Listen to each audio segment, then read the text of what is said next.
Hi welcome to simple things. ഇത് നമ്മൾ ഉണ്ടാക്കാൻ പോകുന്ന ഒരു തട്ടിക്കൂട്ട് പുട്ട് ഫില്ലിംഗ് ആണ്.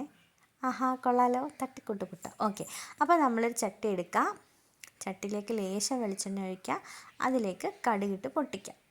പൊട്ടി വരുന്ന സമയമാകുമ്പോൾ ഇതിലേക്ക് ഇഞ്ചി, വെളുത്തുള്ളി, സവാള ഇത്രയിട്ട് നല്ലോണം വഴറ്റി കൊടുക്കുക. ഉപ്പിടണേ. അതിനുശേഷം വാടി വരുന്ന സമയമാകുമ്പോഴത്തേക്ക് നമുക്കിതിലേക്ക് ഒരു തക്കാളി, അതായത് ഒരു മീഡിയം തക്കാളി അരിഞ്ഞത് ഇതിലേക്ക് ചേർത്ത് കൊടുക്കാം. കുഞ്ഞു കുഞ്ഞായിട്ട് അരിഞ്ഞത് ചേർത്ത് കൊടുക്കാം. എന്നിട്ട് നല്ലോണം ഇട്ട് വഴണ്ട് വരുന്ന സമയമാകുമ്പോഴത്തേക്ക് നമുക്കിതിലേക്ക് പൊടികൾ ആഡ് ചെയ്ത് കൊടുക്കാം. മഞ്ഞൾപ്പൊടി, മല്ലിപ്പൊടി, തിരുമുളക് പൊടി, ലേശം ഗരം മസാല എല്ലാം കൂടി ഇട്ടതിന് ശേഷം നമ്മളിതിൻ്റെ നടുക്കായിട്ട് ഒരു മുട്ട പൊട്ടിച്ച് വയ്ക്കുക. പിന്നെ ഇട്ട് ചിക്കി കൊടുക്കുക. ഒന്ന് അടച്ച് വെച്ച് വേവിക്കുക. തുറന്ന് നോക്കുമ്പോഴത്തേക്ക് ഏകദേശം നമ്മുടെ മുട്ടയുടെ ആ ഒരു ഗ്രേവി റെഡി ആയിട്ടുണ്ടാവും. ഇനി നമുക്ക് പുട്ടിലേക്കുള്ള ഫില്ലിങ് റെഡിയാക്കാം. പുട്ട് എടുക്കുക, അടിയിൽ ലേശം തേങ്ങ ഇട്ട് കൊടുക്കാം. പിന്നെ ഒരു 2 സ്പൂൺ പുട്ട് മിക്സ് ഇതിലേക്ക് ആഡ് ചെയ്ത് കൊടുക്കാം.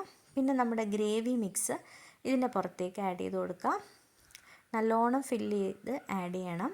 ആഡ് ചെയ്തതിന് ശേഷം ഇതിലേക്ക് വീണ്ടും ഒരു സ്പൂൺ പുട്ടുപൊടി ഇട്ടിട്ട് ആ ഒരു ലെയർ കംപ്ലീറ്റ് ചെയ്യുക.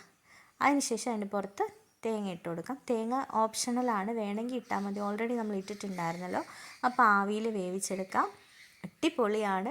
ഞാൻ മിക്കവാറും ഡിന്നറിന് ഇങ്ങനത്തെ ഐറ്റംസ് ആയിരിക്കും ഉണ്ടാക്കുന്നത്. ഈ ഫില്ലിങ് മാറി മാറിയിരിക്കും. അതായത് മുട്ടയ്ക്ക് പകരം ചിക്കൻ ആഡ് ചെയ്യാം, പിന്നെ വേണമെങ്കിൽ സോയാ ചങ്ക്സ്, അങ്ങനെ പല സാധനങ്ങളിങ്ങനെ മിക്സ് ചെയ്ത് ഒരു തട്ടിക്കൂട്ട് മിക്സിങ് ആക്കി എടുക്കാം. അപ്പോൾ എല്ലാവരും ട്രൈ ചെയ്ത് നോക്കണം. ബായ്.